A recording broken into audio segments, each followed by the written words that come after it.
Hola, bona tarda. Benvingudes a totes a aquest webinar sobre la detecció i atenció dels casos de violència masclista en temps de Covid-19 a Barcelona.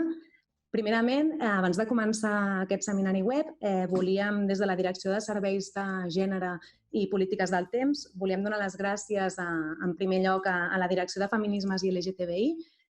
i a la Gerència, en segon lloc, de Prevenció i Seguretat i als cossos policials, per tota la feina realitzada per l'atenció dels casos de violència masclista detectats durant l'estat d'alarma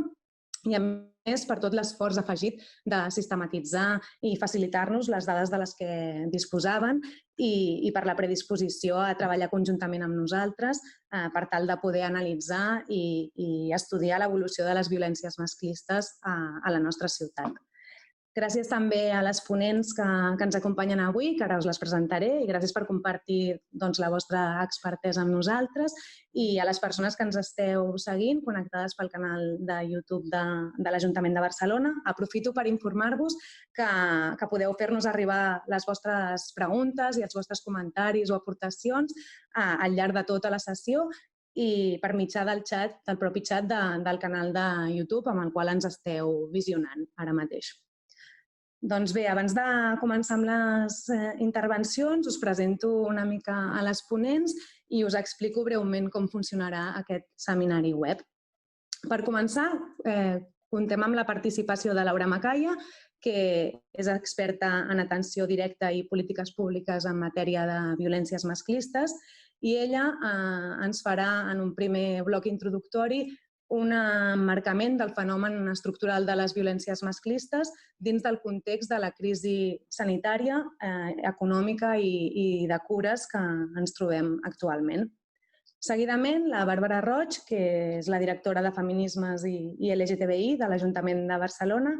ens explicarà què s'ha fet i què s'està fent també des dels propis serveis municipals de detecció i atenció de violències masclistes a la ciutat de Barcelona.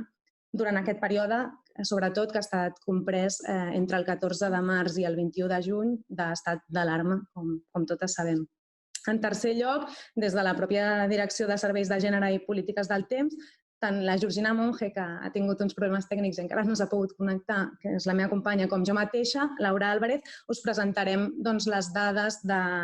d'atenció dels serveis municipals de violència per poder visualitzar com han evolucionat aquestes atencions de violència masclista durant aquest període d'estat d'alarma que s'ha derivat de la gestió de la crisi sanitària que estem patint i que ens ha suposat un aïllament domiciliari i limitacions en la circulació ciutadana que han pogut dificultar la realització, per exemple, per a algunes dones de tràmits, accés a recursos o la demanda d'ajuda i en alguns casos fins i tot ha suposat per a algunes dones haver de conviure 24/7 amb els seus agressors. En aquest mateix bloc de presentació de dades, en aquest tercer bloc, també comptarem amb la Mercedes Carballo, sergenta de la Guàrdia Urbana de Barcelona, i amb la Lucía Morales, de la Gerència de Prevenció i Seguretat, que ens exposaran l'evolució que s'ha detectat en les denúncies i en els incidents registrats pels cossos policials durant aquest estat d'alarma i el treball de gestió de casos que s'ha fet també des de la Gerència de Prevenció i Seguretat per copsar també quins són els patrons que està seguint l'atenció a la violència masclista a la ciutat. Finalment, comptarem també amb la Eva Alfama, que també la tenim aquí, que és assessora de la 4a tinença d'alcaldia, que ens farà el tancament d'aquest webinar, d'aquest seminari web. Però just abans obrirem un espai de debat amb l'objectiu de millorar la detecció i atenció municipals, plantejar hipòtesis, estudiar tendències o apuntar tendències sobre l'evolució d'aquesta xacra social que són les violències masclistes i per construir col·lectivament entre totes propostes o recomanacions per fer-hi front i per millorar en l'abordatge d'aquestes violències a la nostra ciutat. En aquest espai agrairem la participació i aportacions de totes les ponents que esteu avui aquí i també per part de les persones que ens esteu seguint, que recordo podeu fer-nos arribar les vostres preguntes i comentaris a través del xat del YouTube i que les meves companyes les recolliran i les compartirem amb l'audiència en aquest espai de debat. Dit això, li passo la paraula a la Laura Macaya, que moltes gràcies per la teva participació i iniciem aquest webinar sobre violències masclistes en temps de Covid-19, que esperem que sigui útil i profitós per totes vosaltres i també ens ajudin a avançar i a millorar en l'abordatge de les violències masclistes a la ciutat. Així que endavant, Laura, moltes gràcies i comencem. Moltes gràcies en primer lloc per oferir-me l'oportunitat d'estar, de poder participar, sobretot elaborant aquest marc, que tot el que jo venia pensant era que al final el que era aquesta part era la part probablement més, no sé si amable, però en qualsevol cas la part que oferia la possibilitat com de no només pensar línies, sinó també fins i tot atrevir-nos a pensar més enllà dels propis números, tot i que sempre hem d'estar com supeditades en els mateixos. Llavors, començant una mica, jo volia amb una part una miqueta introductòria, amb tota la qüestió de l'emergència provocada per aquesta situació de pandèmia, s'ha posat molt en relleu la figura dels filòsofs i les filòsofes. O sigui, totes aquestes reflexions crítiques que d'alguna forma ens oferien la possibilitat de repensar una situació fins a cert punt excepcional, com era aquesta situació de pandèmia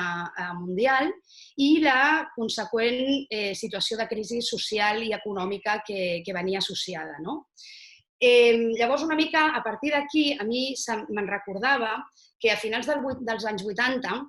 en una entrevista, un periodista li preguntava al filòsof francès, al Michel Foucault, li preguntava si l'escriptura de El uso de placeres y tecnologías del yo l'havia fet en favor del moviment d'alliberament sexual. Ràpidament, el Foucault el que li respon a aquest periodista és no a favor, sinó en funció de la situació actual. Amb aquesta resposta, el que fa Foucault, i això ja ho apunta també la Wendy Brown, no diu que el moviment d'alliberament sexual li sigui indiferent, sinó que el que fa és distingir el valor del pensament crític distingit del que seria la presa de posicions o la formulació de directrius o models per a l'acció. És a dir, el que fa és situar-se en el lloc de la reflexió crítica i no en el fet aquest d'aportar receptes ràpides. El que seria una mica relacionat, en definitiva, amb distingir el pensament crític d'aquesta qüestió que també va anunciar un filòsof de la trampa de l'aconteixement. La trampa de l'aconteixement seria això que deriva de quan un aconteixement emergent i dramàtic posa en marxa les racionalitats polítiques que instauren formes apresurades d'acció i de presa de decisions. Evidentment, quin dubte cap que l'aconteixement el tenim davant, el tenim sobre la taula, l'hem viscut totes i tots, i l'aconteixement està present, la pandèmia i, evidentment, la consegüent crisi sanitària, social i econòmica derivada d'una emergència sanitària. Caldrà veure, jo crec que aquí l'important és que l'aconteixement el tenim sobre la taula, però caldrà veure fins a quin punt caiem en la trampa de l'aconteixement. L'aconteixement hi és, però anem a veure si podem evitar, a partir precisament d'aquesta reflexió crítica, el que seria aquesta trampa en la qual actuem des de l'emergència i aportem posicionaments fruits precisament d'aquesta emergència. Jo crec que un element clau per evitar precisament aquesta qüestió de caure en la trampa de l'aconteixement seria mantenir una tensió dinàmica entre la política i la tasca intel·lectual i reflexiva. No cap dubte que és evident que en el marc de l'acció política i en el marc de les polítiques públiques i de la política en el marc institucional ho sabem molt bé i ho sabeu molt bé, que aquest marc implica moltes vegades posicionaments, accions i directrius que, evidentment, en el cas de l'emergència produïda i agreujada pel virus SARS-CoV-2, precipita encara més aquesta situació d'emergència i, per tant, aquesta presa de decisions que posa en marxa tot el que anomenàvem, que es derivava precisament d'aquesta trampa de l'aconteixement, que seria aquestes racionalitats polítiques que d'alguna forma ens fan actuar fruit de l'emergència, tirant moltes vegades del que serien les receptes conegudes o els discursos més hegemònics. Però si ens posem, efectivament, en aquesta possibilitat, que seria aquesta tensió dinàmica entre el que és indubtable, que és la necessitat efectiva de polítiques i d'acció política i posicionament, però ho mantenim amb una tensió dinàmica també amb el pensament reflexiu i intel·lectual, crec que ens ajudarà d'alguna forma a pal·liar una mica els efectes perversos precisament de la trampa de l'aconteixement i, per tant, també d'aquestes racionalitats polítiques. Evidentment, és evident que anem tard, inclús segurament anem tard per evitar l'emergència de la presa de decisions i posicions, perquè la situació ho requereix, però potser podem evitar, en la mesura del possible, efectivament caure en aquestes accions o efectes perversos. Per això jo crec que cal incorporar, dintre d'aquesta tensió, amb aquests elements reflexius crítics, incorporar precisament no només, efectivament, i crec que s'ha de fer, incorporar les eines, els elements, els discursos que ja tenim i que d'alguna forma estan articulant actualment les polítiques, però crec que és important també incorporar i posar molta orella o posar molta atenció a tot allò, a totes aquelles mirades, a tots aquells anàlisis, discursos i pràctiques polítiques que d'alguna forma ens faran, ens ajudaran, que no són probablement tan hegemòniques o no són les receptes que fins ara hem portat a terme, que han sigut vàlides i que, de fet, les hem de continuar sostenint, però incorporar precisament aquestes mirades crítiques i aquestes reflexions més enllà de lo conegut ens ajudarà, de fet, a tenir una mirada més complexa per a l'abordatge, l'elaboració de polítiques i per obtenir una objectivitat més reforçada. Per tant, jo penso que pensar en aquestes polítiques en funció de la situació actual, com deia el Foucault, requereix, efectivament, tirar d'aquestes solucions que no són a vegades les solucions més ràpides de les que tirem quan vivim en una situació d'emergència com la que ens trobem. En aquest cas, evidentment, com us deia al principi, el meu paper és una miqueta més amable, en el sentit que jo, des de lo que és l'elaboració del marc, em puc ser una miqueta més atrevida, per dir-ho d'alguna forma, i proposar i mirar, intentar tirar algunes, o articular o apuntar algunes línies o algunes idees que jo considero que són importants i que són claus, que no són idees probablement noves i que totes moltes vegades hem reflexionat d'una o altra forma, però que crec que és un moment molt important per fer-ho precisament per aquesta situació en la que simplement el que ens estem adonant és que el que està passant és precisament un agreujament de la situació de crisi social i econòmica en la que ja vivien una gran part de la població i que, per tant, crec que ens hem de fer probablement fortes i més valentes a l'hora de pensar també en aquestes línies i en com s'incorporen dintre de les polítiques públiques i al marc també dels discursos polítics. En primer lloc, jo apuntaré 3 idees, que em semblen com 3 idees que són importants a l'hora de poder marcar aquesta situació de violència i que jo crec que han posat molt més en evidència precisament la situació de crisi sanitària i la situació derivada de la crisi sanitària.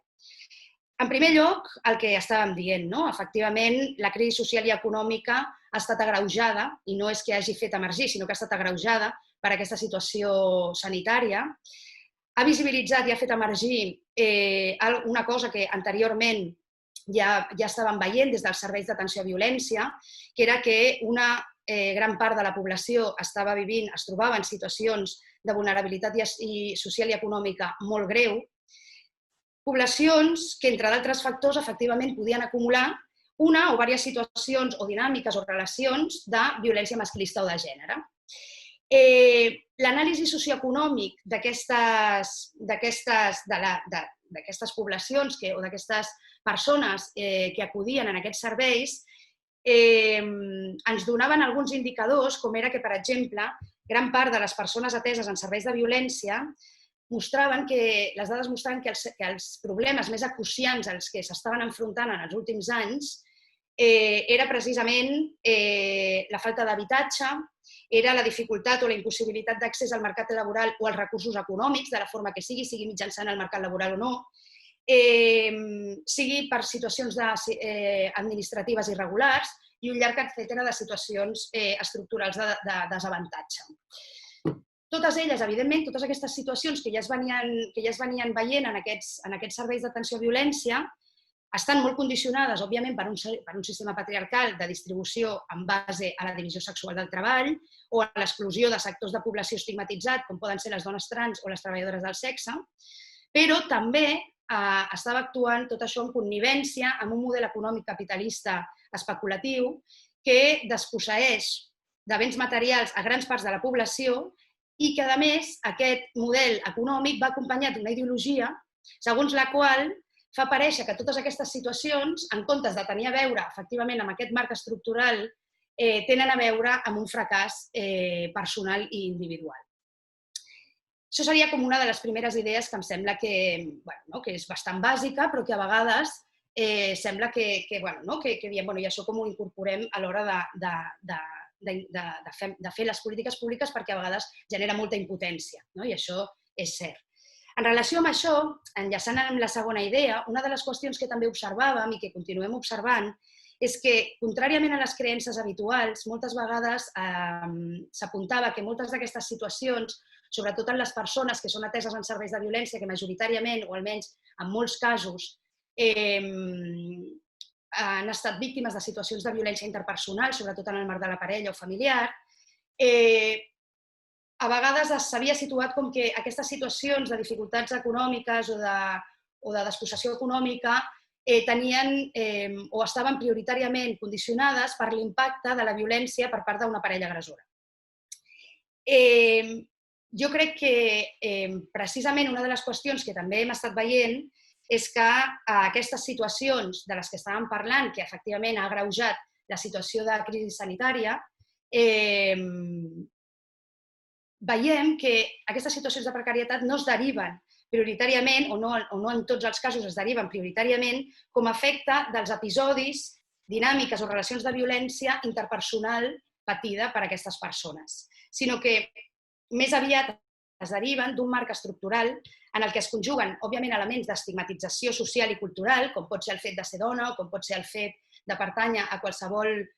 grup social inferioritzat, amb, evidentment, la conseqüent privació de recursos i subsistència material que això comporta. Jo crec que aquesta idea que ara estic presentant, aquestes dues idees, per mi i per moltes persones, o en la meva opinió, seria com les idees bàsiques o les idees base, d'alguna forma, d'aquesta idea tan coneguda i que, de fet, serveix pel preàmbul de totes les lleis, la violència, tot i que a vegades no saps molt bé si després les lleis responen en aquests preàmbuls, però en qualsevol cas és aquesta idea de l'estructuralitat de la violència masclista. Aquesta mirada de l'estructuralitat o de la mirada estructural de la violència masclista, evidentment, jo crec que és més necessària que mai en el marc de la crisi derivada de la situació de pandèmia, i crec que és el que ha d'articular, o almenys hauria de ser un dels eixos que ha d'articular prioritàriament, no única i exclusivament, però sí que prioritàriament, les polítiques en relació amb això. I per últim, un últim element que a mi m'agradaria apuntar, una última idea, seria, entrant ja en aquesta tercera idea, seria allò que la Wendy Brown, en el llibre de La política fuera de la història, que és un llibre que és preciós, no sé si diria que és preciós, però que en qualsevol cas és molt recomanable, apunta una qüestió que a mi em sembla crucial i que no afecta única i exclusivament a les polítiques en matèria de violència masclista o de gènere, sinó apunta en general als riscos de les tendències moralitzants en els actuals marcs intel·lectuals i polítics. Nosaltres podem dir en els actuals marcs intel·lectuals i polítics, però pensem que és un llibre que està escrit, em sembla que l'any 94 o 95, però en qualsevol cas realment és una anàlisi molt vàlid. Aquesta anàlisi en relació amb els riscos de les tendències moralitzadores en els actuals marcs intel·lectuals i polítics. I una de les principals característiques d'aquestes tendències moralitzadores seria el desplaçament de la responsabilitat de la condició de subordinació històrica, com podria ser la subordinació de les dones o de les persones víctimes de violència de gènere,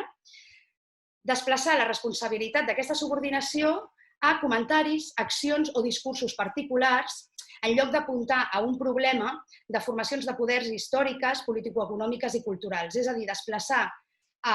aquesta responsabilitat o bé en persones particulars o en discursos particulars i no tant enfocar cap al que serien aquestes formacions, estructures i institucions històriques que d'alguna forma configuren les experiències. Per això, precisament, per aquesta importància de poder apuntar cap a aquestes formacions de poder històriques, político-econòmiques i culturals que diu la Wendy Brown, per això és tan important el que faran les companyes ara, que és precisament la presentació de dades i el seu anàlisi rigorós, no tant, i això també seria important i també formaria part d'intentar eludir la trampa de l'aconteixement, no tant per citar i de les polítiques moralitzadores, no tant la presentació de dades i l'anàlisi rigorós per citar les evidències que proven la subordinació, perquè sí, efectivament, existeix aquesta subordinació, però no es tracta tant aquesta presentació de dades i aquesta anàlisi de dades de provar la subordinació, sinó efectivament per ajudar a imaginar alternatives a aquesta situació. Per això, d'alguna forma, ens serveixen efectivament l'anàlisi d'aquestes dades i la presentació d'aquestes dades, de fet, i l'anàlisi rigorós d'aquestes dades. Per a partir d'aquí, per a partir precisament d'aquesta presentació de dades i anàlisi de dades, poder pensar en construir polítiques des d'aquell lloc des del que jo parlava al principi, que és aquell lloc en la tensió entre el que seria la política i la reflexió crítica, intel·lectual i filosòfica.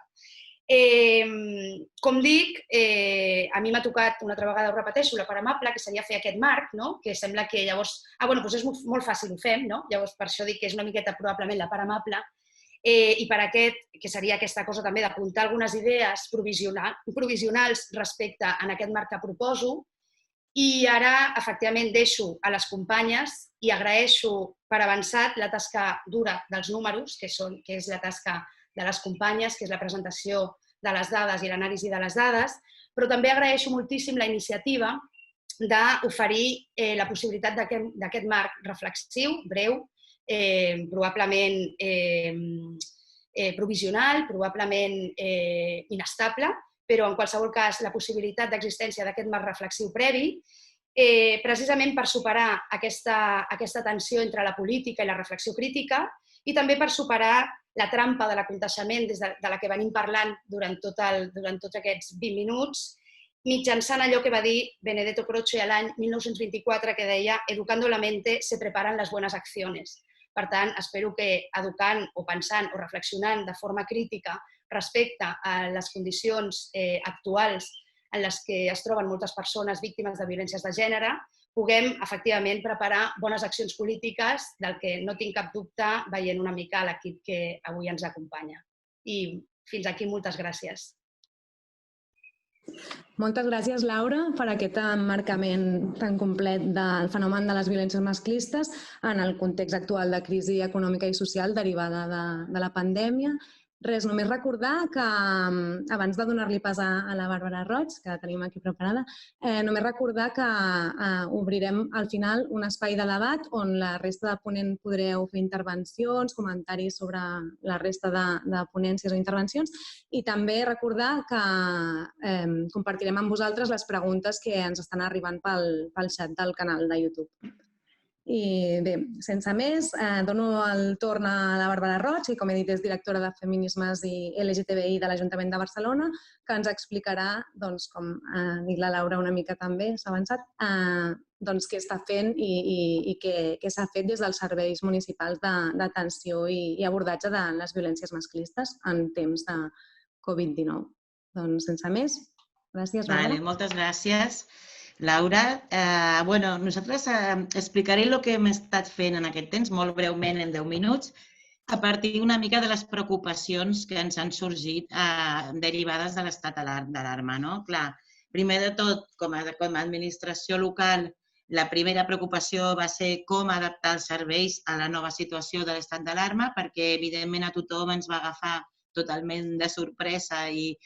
clar, a nivell d'administració, adaptar els serveis significa que la maquinària tècnico-administrativa o jurídica també s'ha d'anar adaptant i, per tant, ha d'estar al servei una mica de la ciutadania. I això ha sigut realment molt complicat perquè ha sigut, de cop i volta, a golpe de decreto, anàvem aprenent i anàvem veient una mica què és el que s'havia de fer i com ho havíem de fer per poder oferir una atenció de qualitat, igual que veníem fent abans a la ciutadania. Llavors, això, a nivell de cuina interna, ha sigut un esforç molt gran, moltes hores de feina per veure quins serveis són essencials, quins han d'estar oberts i quins han de fer treball a distància, etcètera, no? I, afortunadament, ha hagut un reconeixement a tots els nivells, tant a nivell de l'estat espanyol com de Catalunya, com de la ciutat de Barcelona, de la violència masclista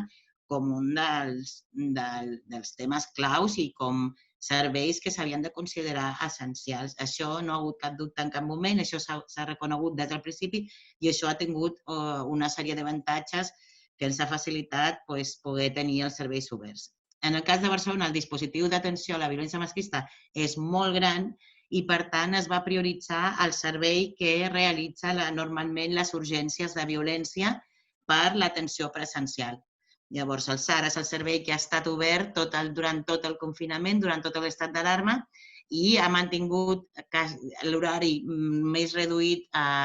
durant els matins, però amb molta flexibilitat per també poder oferir atenció a les tardes quan ha calgut, sobretot al final de l'estat d'alarma. Llavors, alhora, una altra de les, que això ja us explicaré més si no després, com altres preocupacions que tenien respecte a això, l'altra molt important també era com arribar a aquestes situacions de violència masclista en ple confinament, perquè sí que el que veiem era la necessitat de reforçar moltíssim la informació, o sigui, que tothom, les dones especialment, tinguessin la informació de quins serveis es podien adreçar, quins serveis estaven oberts, quins estaven reduïts, diguéssim, a l'atenció telemàtica o a distància,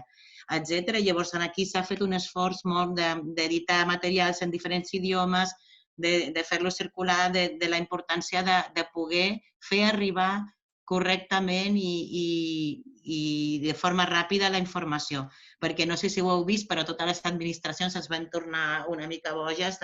amb aquesta cosa de publicar telèfons, publicar informació i tal, i llavors hem intentat, sobretot, racionalitzar molt i fer circular la informació de forma correcta i que arribés a les dones. Malgrat això, la informació no sempre, o sigui, malgrat que la informació podia haver arribat, el que sí que vam veure les primeres 2 setmanes, sobretot de l'estat d'alarma, és que baixaven en picat les urgències al SARA, o sigui, les dones no estaven arribant per situacions de violència masclista al servei d'urgències per excel·lència i, per tant, això era una preocupació. Evidentment, la interpretació és que les dones estaven respectant totes les indicacions que s'estaven donant des de les autoritats sanitàries per no saltar-se el confinament i, per tant, ens preocupava aquestes situacions que se podien allargar molt en el temps i que en situacions de violència masclista una convivència molt intensiva podia ser amb motiu que hi haguessin agressions i situacions de violències greus i d'alt risc en aquests domicilis. Llavors, també he d'explicar que el tema de la violència masclista a nivell de tota l'organització municipal, o sigui, des de la pròpia gerència municipal, hi va haver aquesta preocupació com una preocupació molt central i es va impulsar un grup de treball que després explicarà millor la Lucía, però que tenia a veure amb això que explicaven del SARA, que igual que en el SARA no estaven arribant les primeres setmanes les urgències,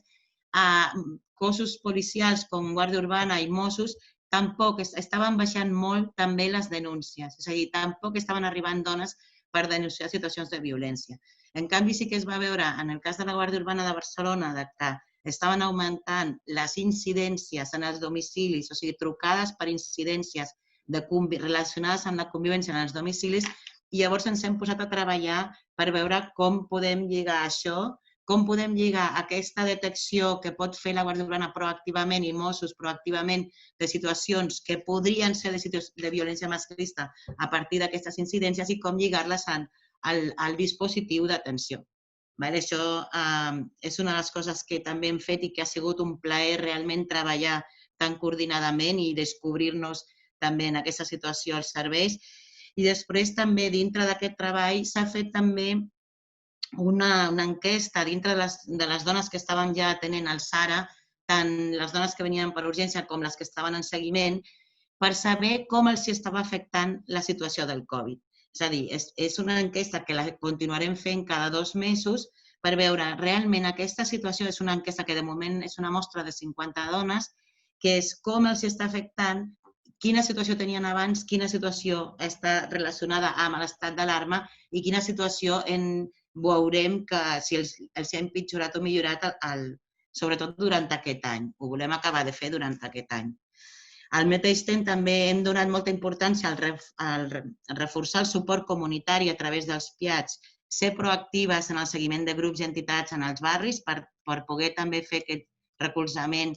a entitats que ja estan fent el propi recolzament amb dones, que potser no arriben al dispositiu municipal.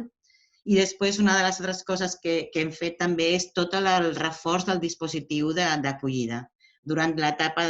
de l'estat d'alarma hem tingut 280 persones acollides per violència masclista i jo crec que aquí, i aquí la Laura ho sap també, s'ha de donar especial importància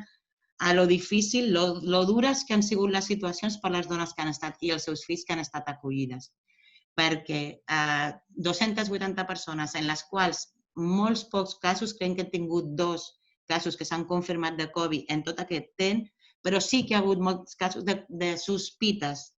I llavors això ha mobilitzat tota una sèrie de qüestions, però sobretot ha suposat per les dones un confinament dintre de les cases d'acollida, dintre de les habitacions de les cases d'acollida amb els seus fills i filles, que han durat a vegades 15 dies i que s'ha fet molt, molt, molt dur.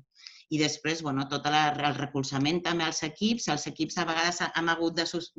substituir gent molt ràpidament perquè les persones que havien tingut contacte amb casos de sospita havien de marxar a casa. Vull dir que ha sigut molt complicat. I llavors aquí també hem participat en la coordinació que ha liderat l'Institut Català de les Dones sobre temes de violència amb les diputacions, el Departament de Treball i nosaltres i el propi ICD, per també reclamar que si això ha de durar molt, que sisplau tinguem un protocol específic per situacions de violència masclista perquè les cases d'acollida han de seguir el protocol de salut per residències de gent gran. I, evidentment, els col·lectius, des del punt de vista de risc de salut, són molt diferents.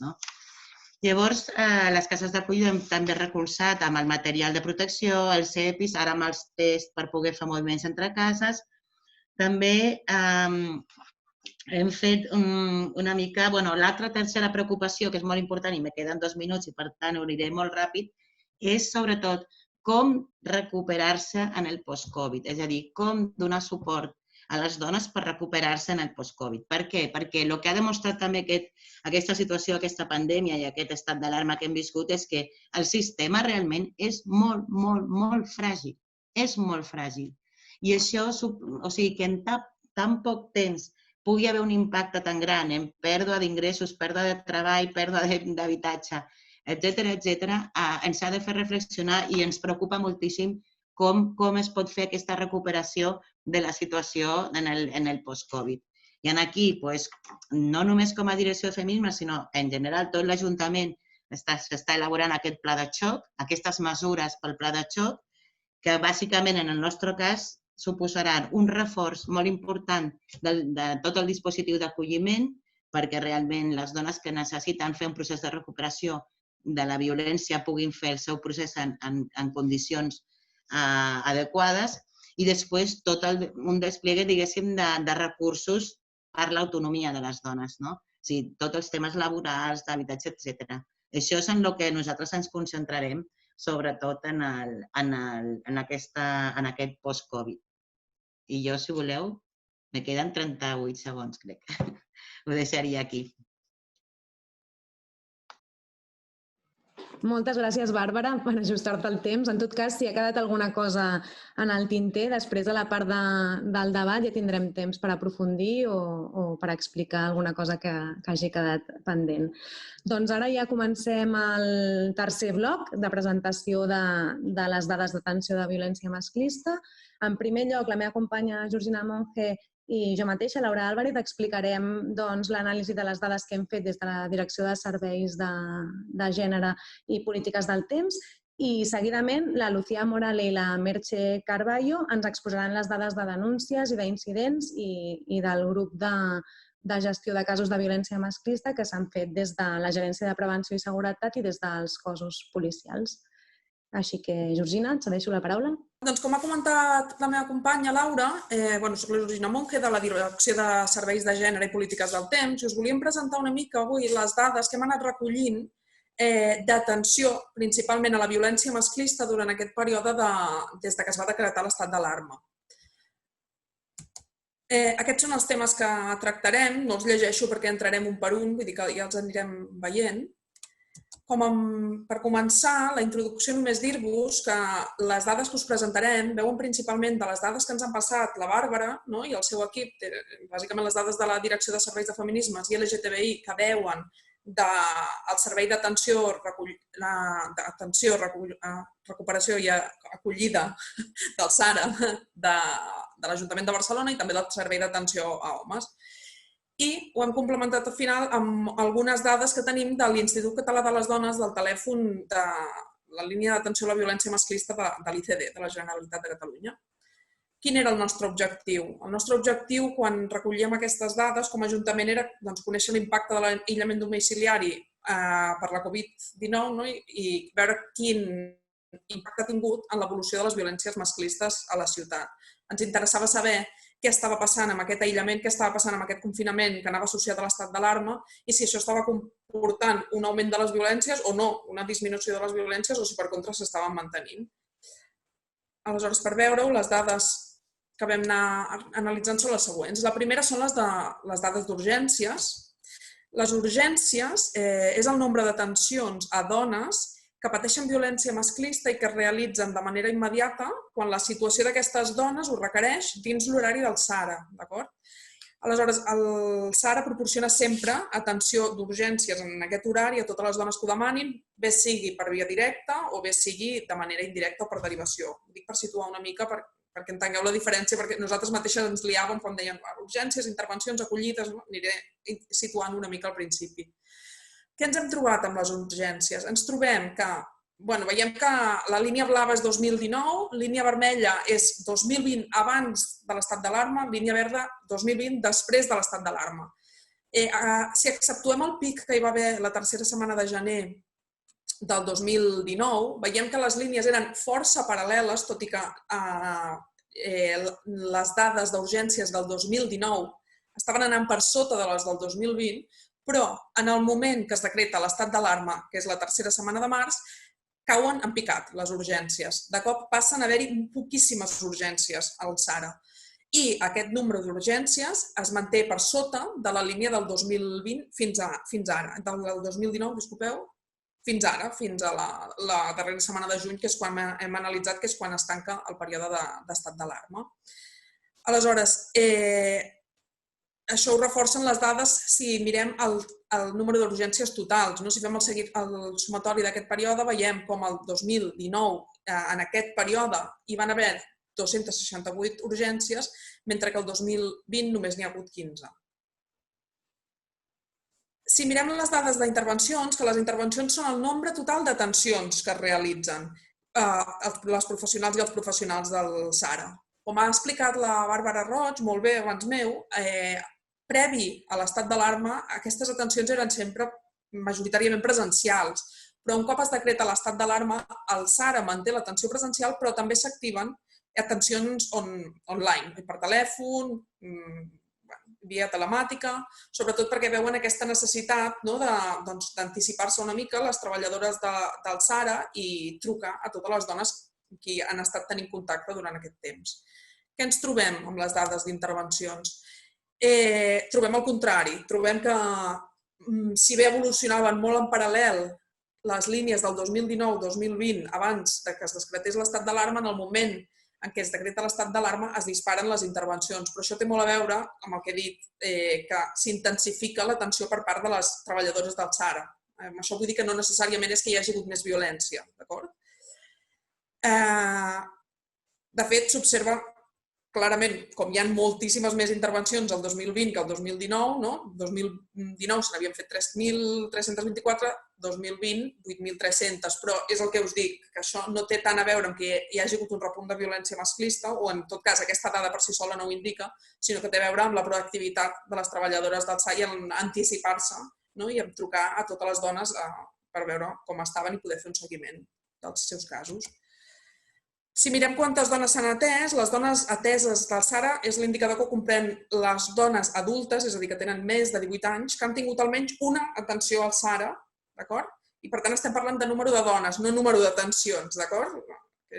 Abans estàvem mirant intervencions. Intervencions pot ser que una mateixa dona l'hagin intervingut, hagin fet 3 atencions, 4, en canvi número de dones és una dona, es comptabilitza un sol cop, d'acord?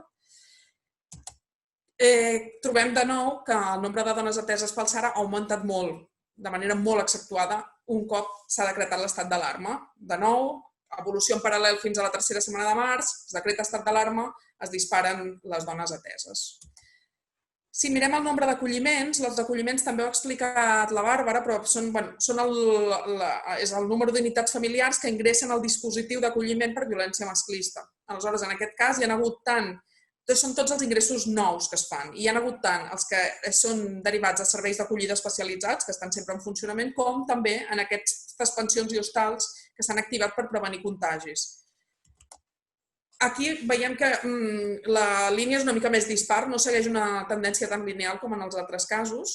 però veiem que si bé anaven força en paral·lel fins que es decreta l'estat d'alarma, baixa quan es decreta l'estat d'alarma, però després segueixen anant bastant en paral·lel. Veiem fins i tot que a partir de la darrera setmana de juny, a la 3a setmana de juny,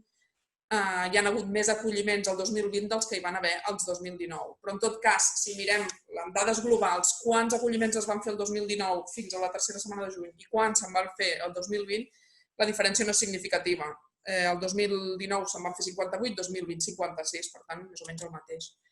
Si mirem les dones noves ateses, és a dir, de totes aquestes dones ateses que hem vist, les que no eren conegudes pel servei, és a dir, són totes aquelles dones que han tingut almenys una atenció amb el SARA i que no eren conegudes prèviament al servei, trobem una cosa que no és sorprenent en realitat, però que és que a partir del decret d'alarma, un altre cop, el nombre de dones noves disminueix dràsticament fins a arribar a ser 0, o sigui, no s'atén a cap dona nova ni la 3a ni la 4a setmana de març, és a dir, les 2 setmanes immediates al decret d'alarma. Això no és sorprenent i més si tenim en compte el que ja ha estat explicat la Bàrbara, que les dones en realitat estaven obeint ordres i estaven complint amb el que se'ls demanava, que era no sortir de casa. Per tant, probablement dones que potser haurien volgut accedir al servei se'n van estar. Veiem com a finals d'abril, a partir de la 4a setmana de març, aquestes dones noves que tenen el servei va augmentant a poc.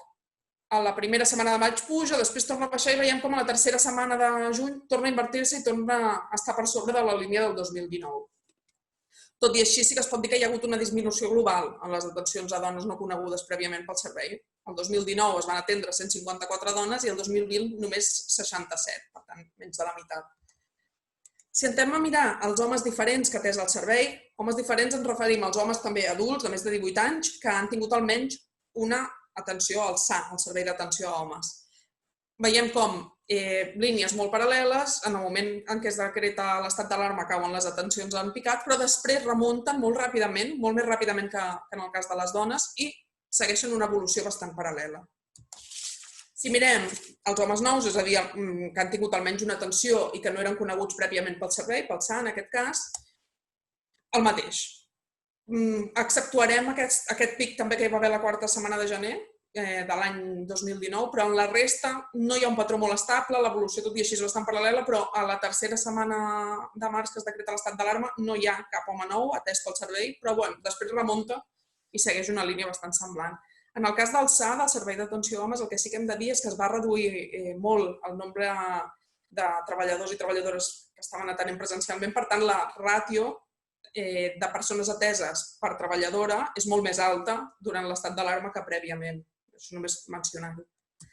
I per últim, us volíem ensenyar les dades de la línia de telèfon de violència masclista que té l'Institut Català de les Dones de la Generalitat de Catalunya, aquest 900-900-120. Si veiem les dades des del gener fins ara, aquestes dades no les tenim fins a finals de juny, només les tenim fins a la 3a setmana de maig, però veiem com han anat creixent paulatinament, hi ha un augment sostingut de les trucades. S'interromp un moment al març, però realment segueix creixent i, de fet, un cop es tanca el confinament total, veiem com hi ha un punt, es dispara una miqueta aquestes trucades en el telèfon 900 900 120. Com a dades de perfil de les quals disposem d'aquestes dones que trucaven en el telèfon de violència masclista, només dir que l'agressor era la parella en un 62,19% dels casos o l'exparella en un 32,89%, per tant, majoritàriament eren parelles o exparelles, la resta eren percentatges molt petits que podien ser fills, pares, altres familiars, etc. També sabem que el 53% d'aquestes dones estaven en convivència amb l'agressor, davant d'un 47% que no hi convivien, i tot i així es mantenia la violència, això és interessant de recalcar. I per últim, que el tipus de violència que es reporten aquestes trucades ens indica que en un 96% dels casos hi havia violència psicològica, que en un 38% dels casos hi havia violència física, que en un 7% hi havia violència econòmica i que en un 4% hi havia violència sexual. I un cop dit això, passem a fer una miqueta de resum que farà la meva companya, la Laura Álvarez, sobre aquestes dades, i jo les he explicat molt descriptivament, ella farà una valoració una miqueta més analítica.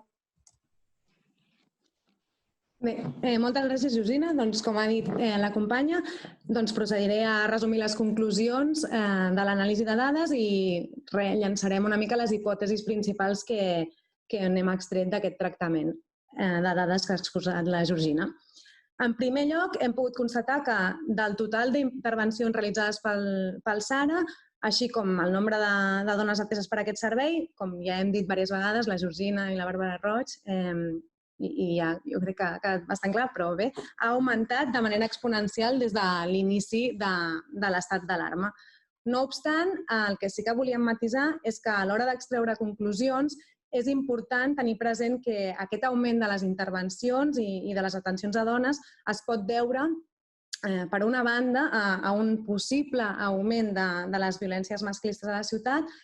però, per altra banda, també pot ser resultat de que, com ha dit la Georgina i ha apuntat també la Bàrbara, les treballadores i treballadors del SARA, tenint en compte la importància de mantenir el vincle i d'estar atentes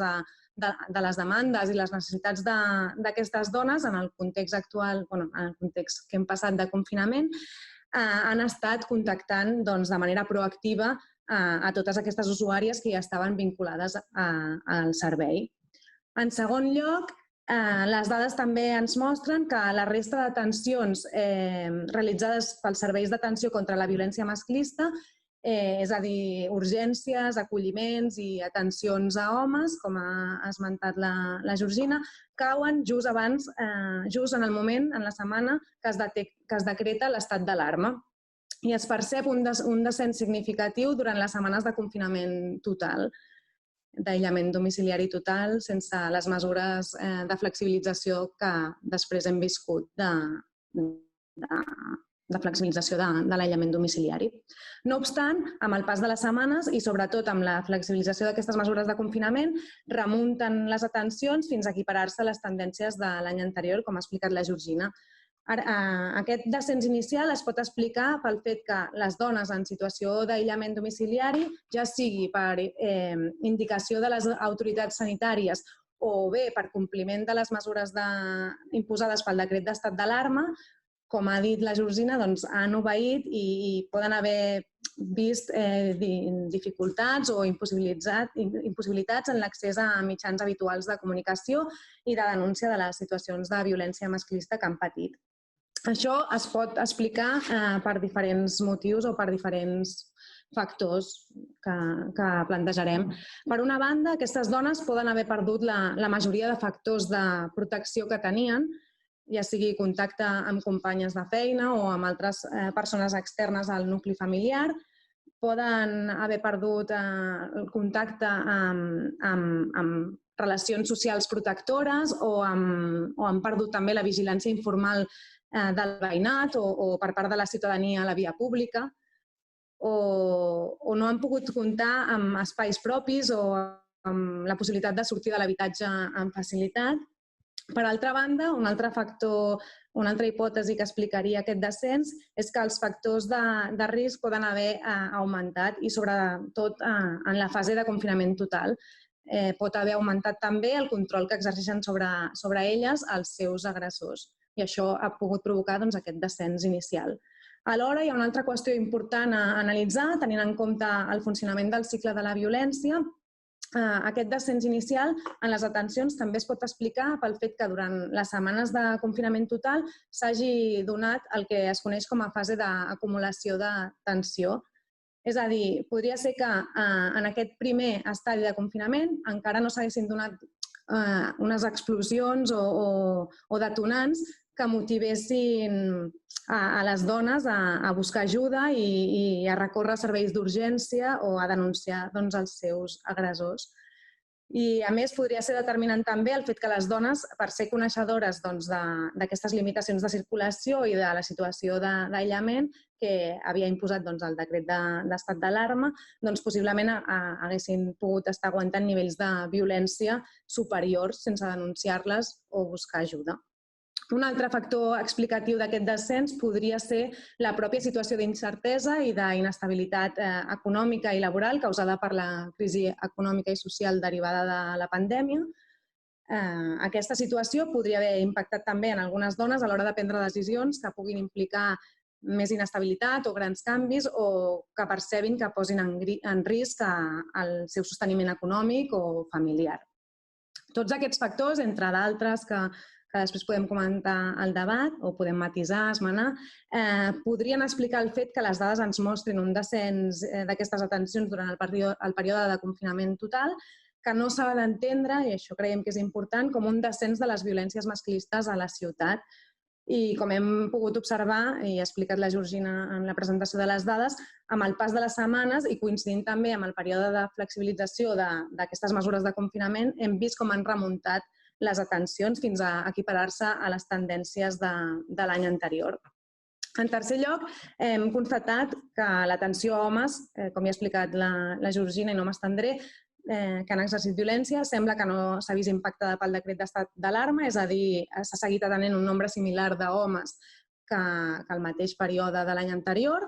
I finalment, en quart lloc, abans de passar la paraula a les companyes, a la Lucía i a la Merche, hem pogut constatar, que també ha explicat molt bé la Georgina, com el nombre de trucades telefòniques realitzades a la línia d'atenció a la violència masclista de l'Institut Català de les Dones a Barcelona ha augmentat durant el 2020 i s'ha detectat un creixement significatiu a partir del moment en què es decreta l'estat d'alarma. I bé, no m'allargo més per no repetir les aportacions de les companyes i dono pas a la Lucía Morale i a la Merche Carballo, que estan aquí esperant. Hola. Hola. Hola, gràcies, Laura. Gràcies, Laura. Doncs bé, primer de tot, agrair aquest espai de participar en aquest seminari com a Guàrdia Urbana. També, a part d'estar a la Guàrdia Urbana, soc la referent del grup motor de violència masclista de ciutat. Doncs bé, primer de tot, us comentaré unes dades policials. Nosaltres les dades policials les distribuïm en dos blocs. Un bloc seria els fets coneguts, que són les denúncies interposades per a aquestes dones, i l'altra banda serien els incidents rebuts, que incidents són trucades, que de vegades es comprova aquest tipus d'incidències o de vegades no. Llavors, les dades globals, des del mes de gener fins al mes de maig, inclosos, estem en un total de 1.259 denúncies fetes el 2019 i en comparació a les dades del 2020 ens situem en 1.128 denúncies. En canvi, els incidents de Guàrdia Urbana, com a dada global, fent la comparativa també anual, a l'any 2019 ens situem a 2.469 i a l'any 2020 ens situem en 2.326. Tot això comprès en els mesos de gener al maig. Llavors, per fer una dada més estimatòria dintre del període Covid, tenim també registrats els incidents com a denúncies. El 2019 tenim 628 denúncies i el 2020 estem en 525. El nombre d'incidents, a l'any 2019 ens situem en 1.104 incidents i a l'any 2020 ens situem en 1.116 incidents. Com a conclusió d'aquestes dades, per no quedar-nos només en números, al llarg del 2020 sí que tant d'incidents com de denúncies hem notat un lleuger augment, però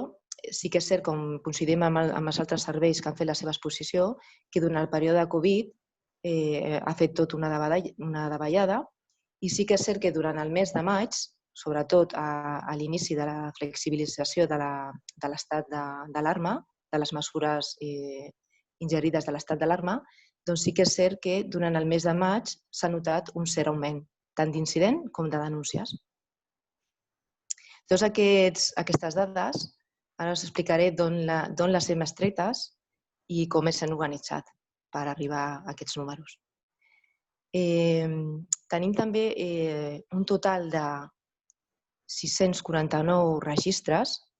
que, a banda de fer una primera aproximació de la divisió d'incidents i de denúncies, després fem una segona classificació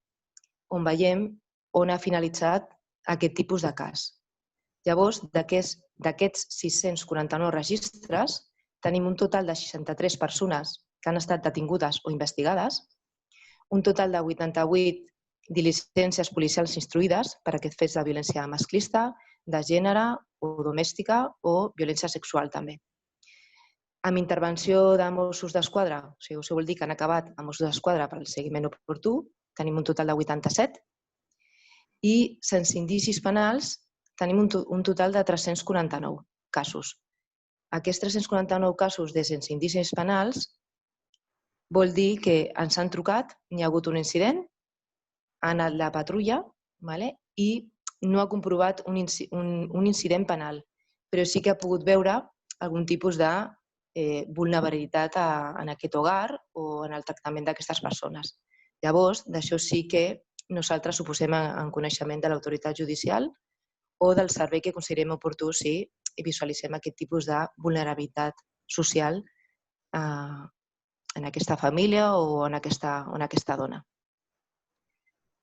Llavors, ara us passaré a comentar breument com ens hem organitzat per fer aquesta anàlisi i poder arribar a aportar-vos aquest tipus de dades tan objectives. Com ja saben, la demanda de la Guàrdia Urbana, tant la Guàrdia Urbana com els Mossos, ens arriba a través de l'activació del telèfon 112, que per norma general són trucades urgents. Per fer l'extracció d'aquestes dades, ens hem organitzat amb dos companys de l'oficina de proximitat que tot plegat hem tret aquestes dades que ens feia arribar la Lucía Morales del seu servei de prevenció i una vegada extretes aquestes dades fem una posada en comú amb el servei del SARA, amb els Mossos, amb la tècnica de prevenció i amb el servei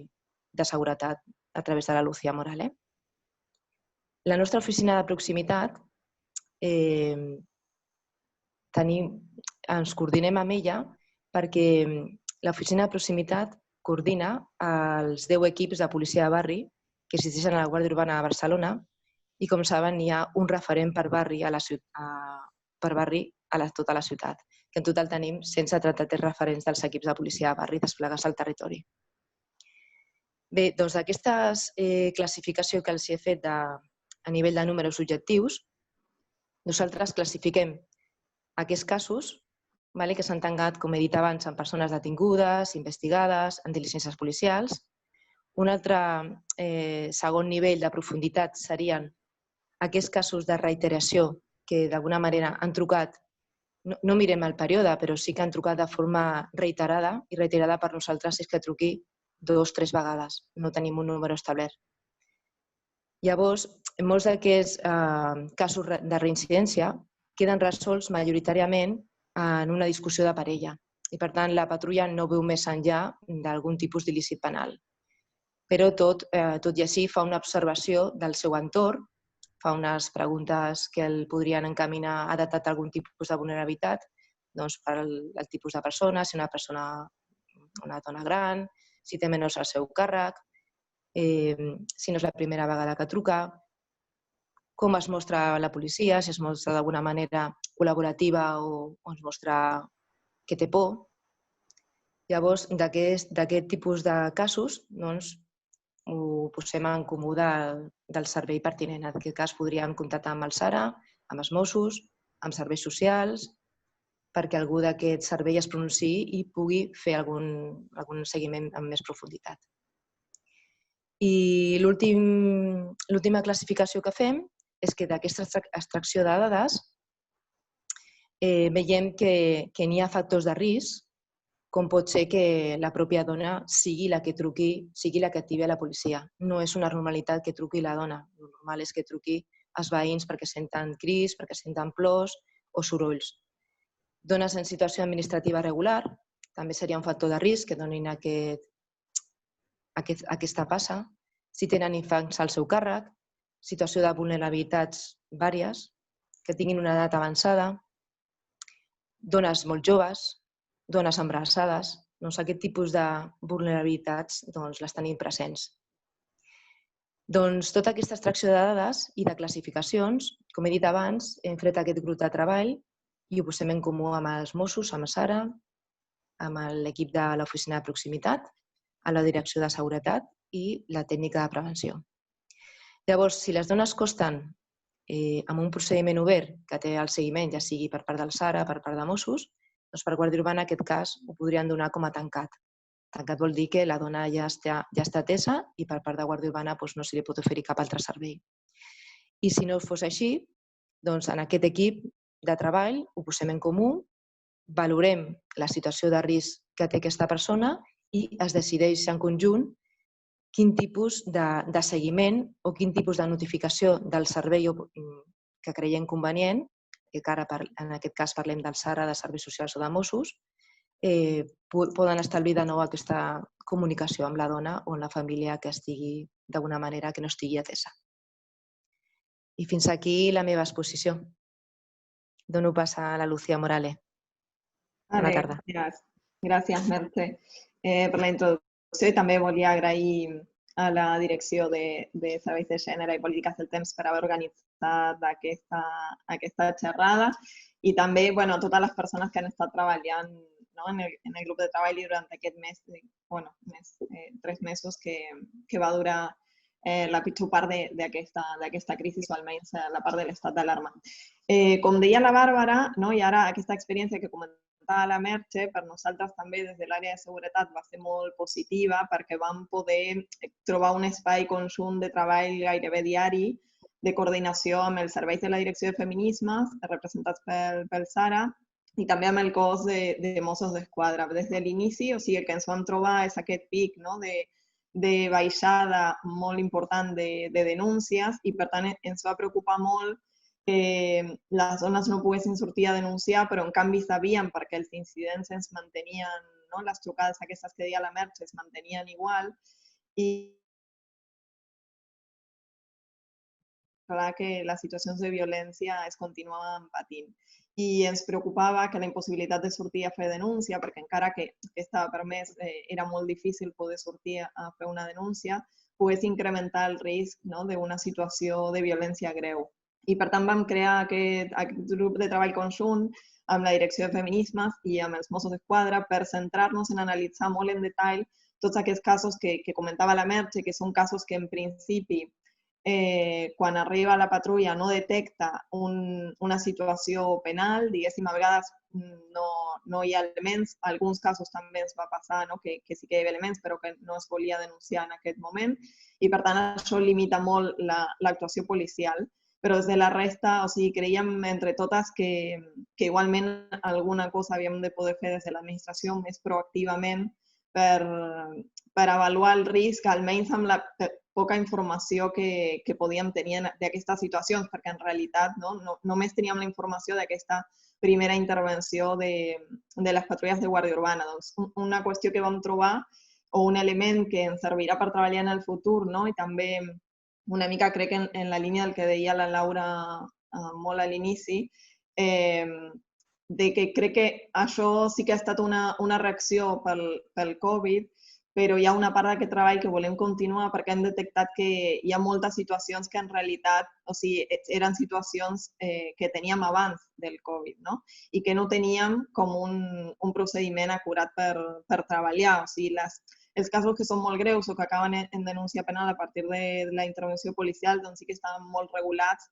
La Guàrdia Urbana va actualitzar l'any passat el seu procediment operatiu, tota la plantilla va tenir informació, això està molt clar i també vam comprovar en aquest període que funciona bé, no? Les derivacions dels casos més greus, però després ens queden tots aquests casos que, com deia la Merche,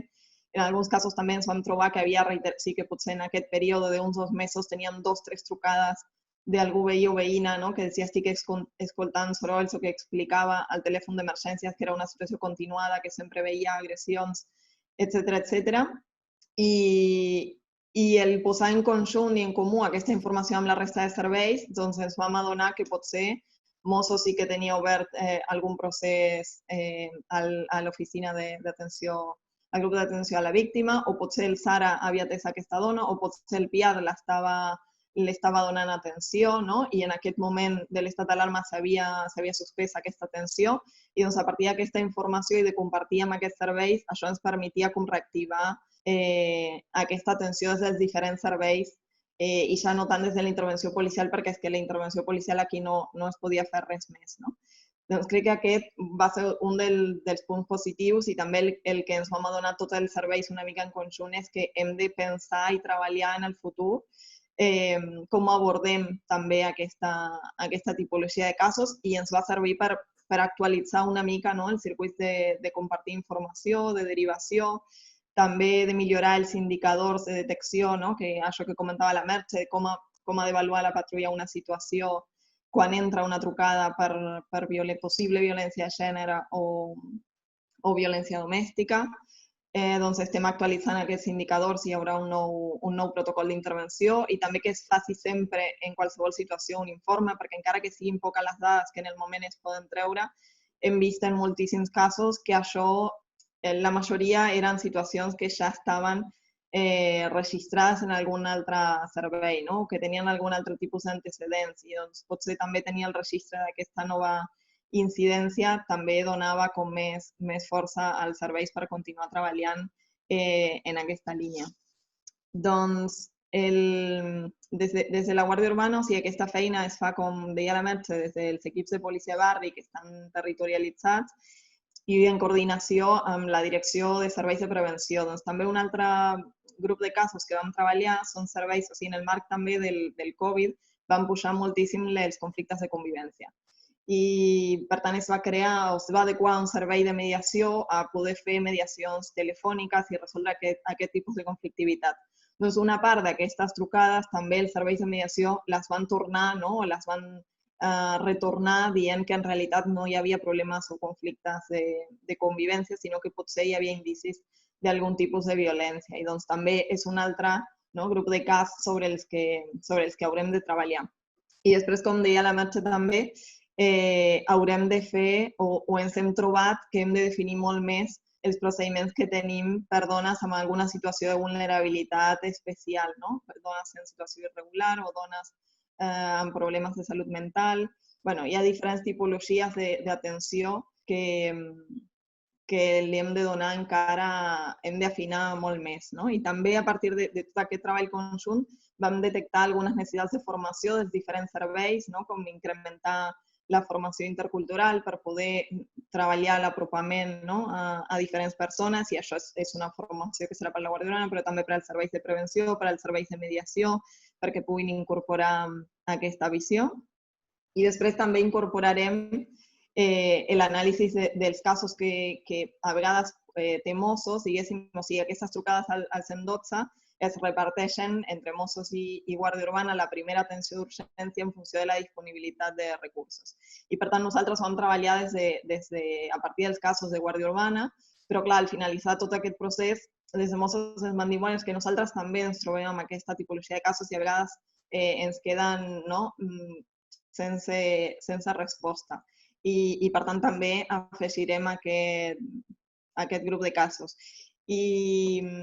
per anar acabant, jo crec que això és com una mica el que hem estat treballant més com des de la part qualitativa, potser no tant de quantitativa, però sí des de lo qualitatiu, ens va permetre trobar molt marge de millora, no? de com estàvem donant el servei. I també crec que ara, després de la crisi, haurem de fer un altre anàlisi i replantejament en funció de la nova situació, però és cert que les proporcions de casos, o sigui, de casos que normalment d'una trucada d'emergències acaben amb una atenció o que acaben en aquests procediments que no cal més intervenció policial i que fins ara no estaven del tot regulats, és més o menys la mateixa que teníem fins ara. O sigui, no hi ha diferències. Per tant, això el que ens diu és que els casos i aquestes situacions que requereixen d'atenció ja existien abans i continuaran existint i, per tant, ens hem de posar a treballar en aquesta línia. I això ho deixaria aquí. Moltes gràcies, Merche i Lucía. I bé, moltes gràcies a totes les ponents. Aquí acabem les intervencions, els 3 blocs que teníem previstos pel webinar. El primer bloc d'emmarcament que ens ha fet la Laura Macaya.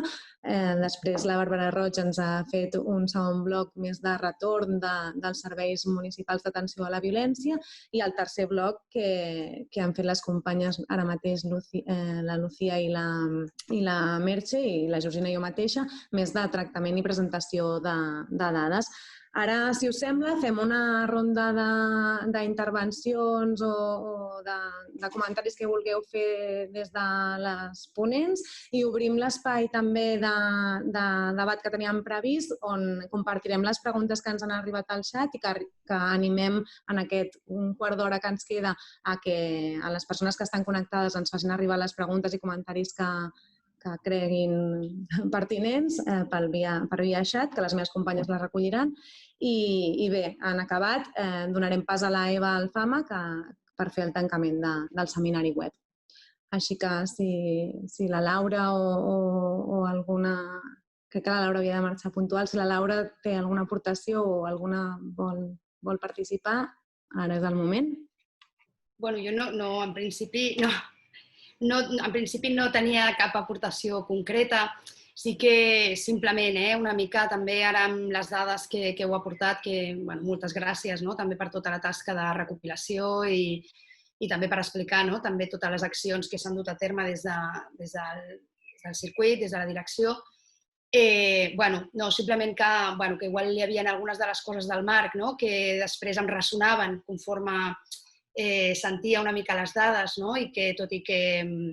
una mica per recollir, per posar-ho en relació simplement una mica amb el que comentava, com efectivament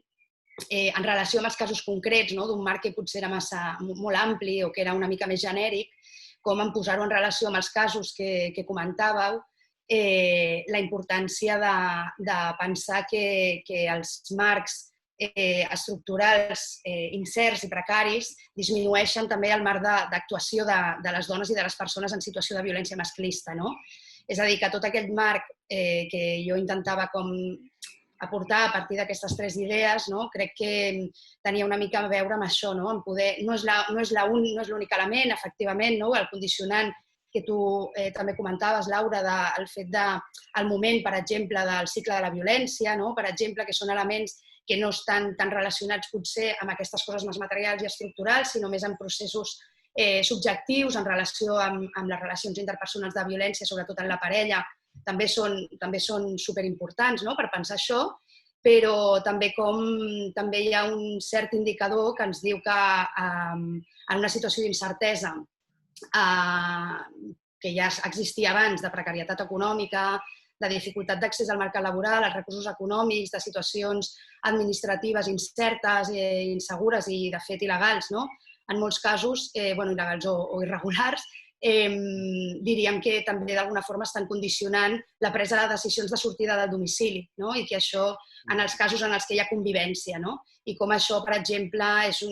tenim també aquest gran repte de veure de quina forma podem afavorir que aquestes condicions, que dintre del que serien totes les persones que podem ser víctimes d'una situació de violència de gènere, intentem equilibrar les capacitats de decisió en base també a equilibrar una cosa que és bàsica, que és l'accés als recursos i a la seguretat també d'aquestes persones a l'hora de prendre les decisions, no? Que jo crec que això és molt important, no? Davant de la crisi econòmica, la pèrdua de lloc de treball, etc., com t'agafes probablement algunes vegades o com penses i fas una valoració fins a cert punt racional, que no li hem de restar racionalitat a la presa de decisions de les víctimes, pot condicionar efectivament aquesta decisió de presa de decisions de sortir d'una situació que pot ser de molt risc i molt complicada dintre del domicili familiar i molt dolorosa i de violència, de fet. Moltes gràcies, Laura. Si us sembla, compartim algunes preguntes que ens han anat arribant i així anem contestant entre totes. Us llegeixo, que me les estan passant les companyes. Sí, hi ha una pregunta que és per la Gerència de Prevenció i Seguretat, pels cossos policials. Diuen, quina formació en violències masclistes té el cos policial? Si ens ho podeu contestar, Merche o Lucía. I si voleu faig un ràpid repàs. Nosaltres podem parlar per la Guàrdia Urbana, que és el cos que depèn de l'Ajuntament de Barcelona. No podem explicar en detall la part dels Mossos d'Esquadra. A veure, ja des de la formació inicial, òbviament, i aquí sí les dues policies reben una formació en aquesta temàtica. Després, concretament, a la Guàrdia Urbana,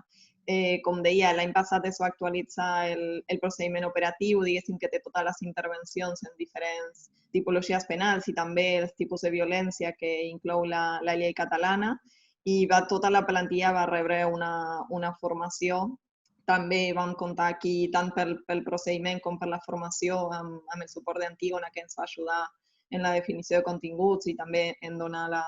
la formació, i va ser una formació que van rebre tots els i les agents de la Guàrdia Urbana. I després hi ha alguns, els equips de policia de barri, per exemple, han tingut també en la seva formació específica alguna formació addicional, diguéssim, per la seva funció que fan com més de treball comunitari. Moltes gràcies. Bàrbara, jo crec que aquesta potser la podries contestar tu. Diu...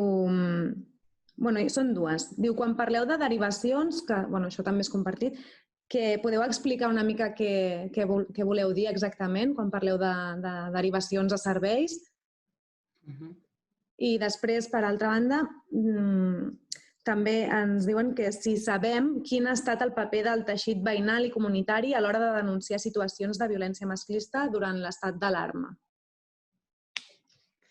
Si voleu, us explico jo la part de derivacions. Derivacions és la paraula tècnica per poder dir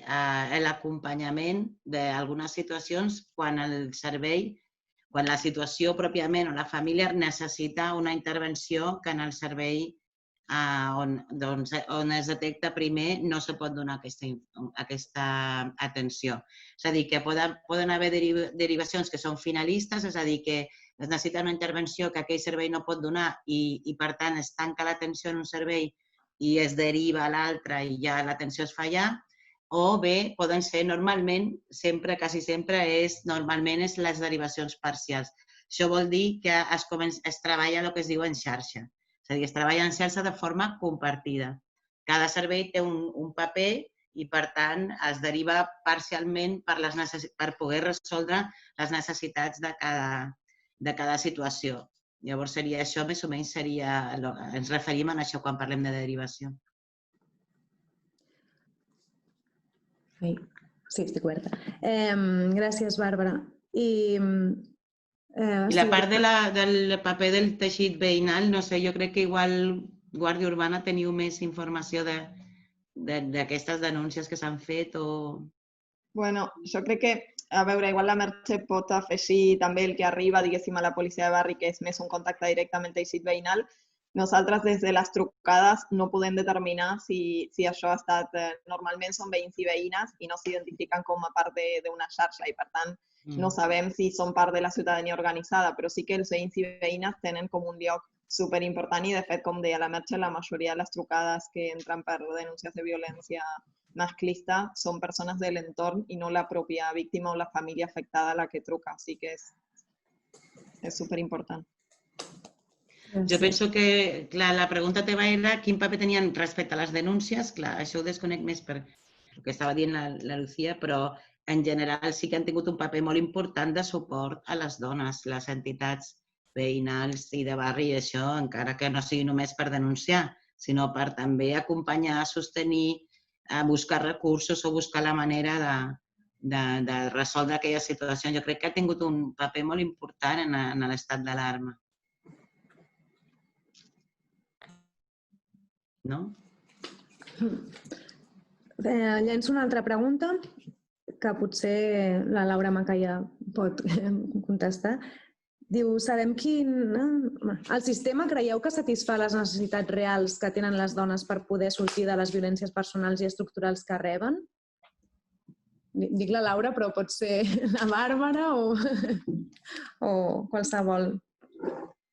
de vosaltres.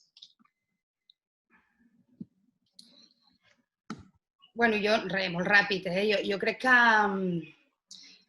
amb sistema hem de veure a què ens referim, també, perquè jo crec que aquí podria distingir entre, òbviament, entre el sistema, totes formem part, fins i tot les persones que podem treballar o que podem atendre o que podem dissenyar polítiques públiques. Vull dir que jo crec que hi ha una gran tasca professional, vull dir que això per endavant. Crec que, a més, moltes dels abordatges i moltes de les formes d'atendre i d'acompanyar les violències i crec que també són gràcies a totes les aportacions del moviment feminista a nivell històric. Llavors jo crec que això també és important tenir-ho en compte i per tant que han sigut molt valuoses, però crec que, això una mica, el que jo apuntava també a la presentació, jo crec que en una gran part no, però no té a veure única i exclusivament amb les polítiques específiques d'atenció a violència, sinó que té tot a veure amb un marc estructural i amb un marc institucional, legislatiu, vull dir que va molt més enllà de les polítiques específiques de violències de gènere i que crec que,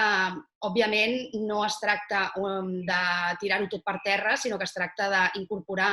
noves perspectives per abordar noves situacions de complexitat a nivell de moviment de fronteres, a nivell de moltes altres situacions de violència i de subjectes als que atenem que tenen altres diversitats que no són única i exclusivament probablement les mirades inclús respecte al gènere, la mirada en com es miren a les persones, si només es miren com a homes i dones o si no es miren des d'una mirada més complexa que ens ha portat altres perspectives, com la perspectiva interseccional, de veure que les persones no són només dones, sinó que també poden ser persones migrades, en situació administrativa irregular, persones de cultures diferents, i que tot això, a l'hora d'incorporar-ho, crec que no s'ha incorporat dintre dels models d'atenció i que crec que, o de les polítiques, moltes vegades per la seva dificultat i per la urgència també, no? I crec que això és un dels reptes que s'ha d'afegir per a poder complexitzar i fer aquesta mirada aquesta objectivitat reforçada per abordar les violències de mirada més complexa. Vale. Us comparteixo algunes preguntes més. Fem 5 minuts i després ja donarem pas a la Eva per fer el tancament. Diuen, els cossos policials realment poden fer una protecció integral? A veure, jo crec que, com deia la Bàrbara, i també com deia la Laura, perquè la protecció també, depèn de quan parlem de la protecció, si després de que ha passat la violència, si parlem de fer prevenció, i òbviament aquí la policia té un paper, el sistema judicial té un paper, però en realitat el sistema és molt més ampli i no acaba ni molt menys en l'actuació policial, tot el contrari. O sigui, cada vegada que es fa una intervenció policial també es fa i es necessita fer una atenció més psicosocial des de la resta de serveis per poder també superar i donar eines a les dones per superar aquestes situacions. Crec que en general entenem la protecció des d'una visió molt més àmplia. I aquí també connecta amb la pregunta que feien abans. Tota la xarxa veïnal i les organitzacions de base també col·laboren molt en la protecció. I crec que això, que no és només una tasca policial, almenys així ho abordem des de l'Ajuntament. Bàrbara, potser aquesta la pots contestar tu. Diuen, les cases d'acollida realment són suficients per acollir totes les dones i persones que pateixen violència masclista? Bueno, l'Ajuntament en els últims anys ha fet un esforç molt gran perquè s'ha ampliat moltíssim el dispositiu, hi ha moltes més places, però és veritat que sempre fan falta places, això és així, perquè, a veure, és molt important tenir en compte, primer, que hi hagi sobretot places d'urgències en el sentit de que les dones no estiguin en convivència amb els agressors quan es donen situacions greus i quan es donen situacions d'alt risc per la vida de les dones. Això és molt bàsic. A vegades el dispositiu nostre, per la capacitat que té, no pot donar resposta com voldrien sempre en la mateixa qualitat de professionals que estan dedicats a l'atenció, etc. I tenim que tenir les dones en pensió en un moment previ abans de passar a les places a les cases d'acollida d'urgència, però l'objectiu és aquest. Però sí que és important, sobretot, que no hi hagi que se pugui, diguéssim, apartar la pròpia dona i els seus fills i filles de situacions de molt risc i molt greus, i això és un dels temes més importants. I després tot el tema de com treballem a partir d'aquí al final el camí cap a l'autonomia, perquè, clar, també no només per un tema d'eficàcia i d'eficiència de recursos, de que no podem tenir les dones eternament acollides, sinó també per elles mateixes, perquè la situació és que puguin fer un procés d'autonomia que es pugui acabar bé, diguéssim. Clar, això, a ciutats com les de Barcelona, és complicat perquè el tema de l'habitatge està molt complicat. Vull dir, la sortida de les cases d'acollida és molt complicada. I això fa que, a vegades, la sensació és que no hi ha prou places, però perquè realment els processos, que podrien ser molt més curts pel que fa al procés de recuperació en si, s'allarguen molt en el temps perquè no hi ha una sortida del dispositiu, no hi ha una sortida fàcil. Llavors, evidentment, com que no les deixarem al carrer, doncs les podem allargar innecessàriament, entre cometes, des del punt de vista del procés de recuperació de les dones, es pot allargar processos per temes d'habitatge, per temes de com està la ciutat respecte a això. Llavors, vull dir, és una pregunta una mica difícil de respondre en aquest sentit de que és una situació molt complexa, però sí que hem de tenir la mirada molt cap a l'autonomia. Penseu que les dones, quan viuen processos de violència, han de començar molt de zero i, per tant, és complicat, però sí que tenim sempre aquesta mirada cap a l'autonomia. Moltes gràcies. Una altra pregunta que és més per ampliar informació. Ens demanen si podem ampliar més detalls de l'enquesta que s'ha esmentat de violència. Vale. Aquesta enquesta en realitat és molt casolana. L'han fet molt amb l'ajuda de la Direcció de Gènere i Polítiques del Temps i amb l'ajuda de la Direcció d'Innovació. Llavors, és una enquesta que hem començat a fer. Hi ha dues parts. Jo crec que igual us podrem donar resultats quan la tinguem finalitzada tota o més avançada, perquè s'ha vist en dos sentits. Una que era per dones ateses pel SARA, sobretot, i de tot, dones acollides i dones també ateses ambulatòriament, i amb aquestes dones, per les pròpies professionals de l'atenció, que normalment les psicòlogues han estat fent durant el procés d'atenció, han estat fent aquestes enquestes, de moment aquestes 50 dones, que és per recollir com els està canviant al llarg del temps la situació en funció de l'estat d'alarma que hem viscut, i també la volem fer durant el post-Covid. O sigui, quin impacte ha tingut el Covid i el post-Covid, diguéssim, en la vida d'aquestes dones. Aquesta seria un aspecte, i llavors aquesta, a part d'una sèrie de un qüestionari com més objectivable, també hi ha una part molt important que era qualitativa, és a dir, de recollir preguntes obertes, a més del qüestionari. I després aquest mateix qüestionari, però més adaptat, és el que ara estem preparant per fer una mostra molt més gran de dones ateses per la xarxa de serveis socials, que seria un qüestionari sense entrevista telefònica amb professionals de referència, sinó un qüestionari que s'omplirà via enllaç a un formulari. Llavors, aquest és el que estem preparant, que el tenim força avançat, però que ens està costant una mica, però que ja el tindrem aviat, i que llavors aquesta mostra serà molt més gran, però també serà més quantitativa. Només no hi haurà els aspectes qualitatius que sí que estan recollint en la del SARA. Llavors, això, no sé quan us podrem... Això ho estem treballant justament amb la Laura i la Georgina i això per poder veure una mica no sé quan ho tindrem, però jo crec que valdrà la pena fer una presentació dels resultats quan ho tinguem més avançat, perquè jo crec que estan sortint, evidentment, resultats molt interessants a nivell qualitatiu i aquestes 50 enquestes primeres, evidentment, a les dones els ha empitjorat la situació. Això ja ho podem dir, però bueno, les dones que estan patint situacions de violència. Però, bueno, clar, hem de poder tenir més tractada aquesta informació, més analitzada. Gràcies. Pel xat demanen que aclarim el concepte que s'ha utilitzat de mediació, si la Lucía o algú pot aclarir a què us referíeu.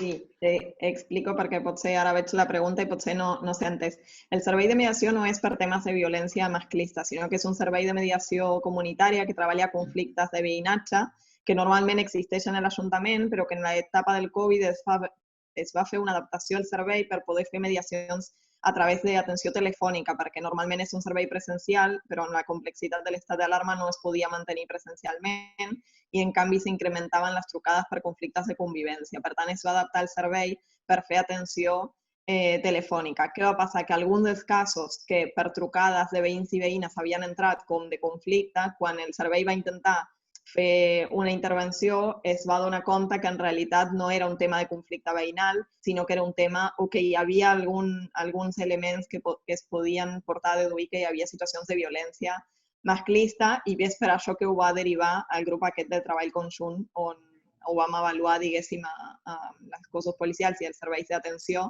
però ja no des del punt de vista de la mediació, sinó de la sistemàtica, diguéssim, que feien normalment. Era només, o sigui, ho vaig introduir per aclarir això, que no només vam treballar amb els casos que entraven per trucades, sinó que ens derivava a altres serveis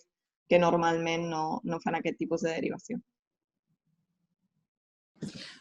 Moltes gràcies per l'aclariment. Faig una última pregunta i, si us sembla, com que ja ens passem una mica del temps, li donaré pas a la Eva Alfama per fer el tancament del seminari. L'última pregunta que ens fan, faig dues així en una, és si ha existit quantificació de violències sexuals fora de la relació de parella-exparella, i també ens pregunten si l'assetjament es considera una forma de violència masclista. Potser podem fer una mica unes pinzellades de a quins tipus de violències masclistes ens estem referint, o potser és molt gros això, però bé, us ho llenço aquí, si algú pot fer una resposta. Sí, clar, les violències sexuals han estat jo crec que han estat molt invisibilitzades durant l'estat d'alarma, perquè, clar, si es donen en el domicili és molt complicat que a vegades surtin a la llum, no? Clar, nosaltres a nivell d'Ajuntament sí que tenim alguns dispositius en festes majors, en festivals, etc., per detectar situacions de violències sexuals i poder-les derivar als serveis que les estan mantenint. Però, clar, en una situació en què s'han anul·lat concerts, que s'han tancat sales i tot això, i en molt espai públic no s'ha pogut utilitzar, aquesta violència sexual s'ha quedat molt reduïda a l'espai dels domicilis i de l'espai privat. I llavors això a nosaltres, clar, ens dificulta molt aquesta detecció, com no ser que la dona faci una denúncia o faci una demanda d'atenció específicament per un tema de violències sexuals. Llavors sí que jo crec que és un dels temes que ha quedat més invisibilitzat en aquest estat d'alarma. I el tema de l'assetjament, sí, clar, depèn de què ens referim, però en el context de violència masclista, això que sí que dintre de les violències masclistes hi ha diferents tipus d'assetjament, evidentment. Però, no sé si, Laura, aquí vols esplaiar-te més des del punt de vista teòric o què, no? No, vull dir que jo crec que ja que ho has comentat. Clar, és que les tipologies són una cosa, els àmbits són uns altres, no? I, per tant, clar, la tipologia de la violència sexual es pot donar, efectivament, com deia la Bàrbara, dintre de la parella, dintre del marc de convivència sense que sigui parella, dintre del context familiar, dintre del context de convivència amb companys o companyes de pis que no tenen per què ser tal, en els àmbits comunitaris, dintre de diferents àmbits. I, per tant, probablement, quan parlem de violències relacionades amb el Covid, o sigui, o amb la situació actual, en la conjuntura actual, probablement estem parlant de com analitzant específicament les situacions que es poden veure especialment afectades per això. L'assetjament també es pot donar en diversos àmbits. Llavors, ho dic perquè l'assetjament, per exemple, en l'àmbit laboral, en un moment en el que es dona una situació en la qual, per exemple, no sé, ho dic una mica també perquè una cosa són les tipologies, una altra cosa són els àmbits, i probablement on hi ha hagut més canvi o més modificació en relació a les violències ha sigut en relació amb els àmbits, no tant amb les tipologies,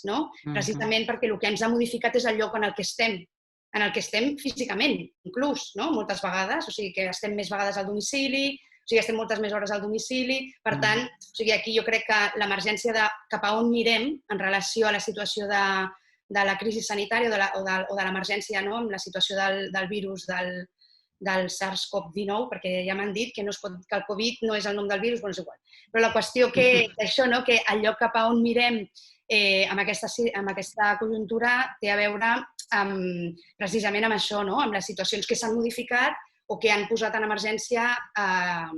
aquesta situació i principalment tenen a veure amb les situacions de violència, d'atendre les situacions de violència que es donaven en els marcs de convivència, precisament perquè eren els marcs que es veuen més afectats per la situació actual.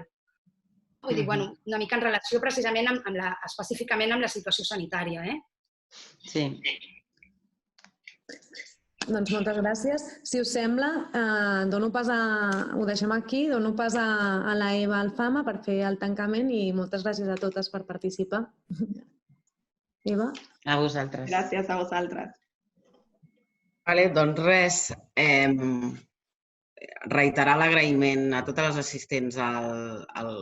aquest webinar que hem tingut, 50 i pico persones que s'han anat connectant, o sigui, és un luxe. Penso que també amb aquesta experiència tan dura sí que és veritat que han aparegut coses noves que haurem d'explorar més, perquè aquest tipus d'espais de reflexió, per exemple, fer-los presencials a vegades és complicat i en canvi són molt rics. O sigui, us agraïm que heu compartit amb nosaltres aquest espai. El debat és una miqueta més ferruc, però seguirem aprenent i és una primera experiència que esperem poder repetir. I agrair també tant a la Laura Macaya, que ens ha fet aquesta part, com a l'equip de treball que ens hem estat reunint cada setmana durant tot aquest període, des de tots els serveis de feminismes, seguretat, transversalitat, i els companys també de drets socials que ens han ajudat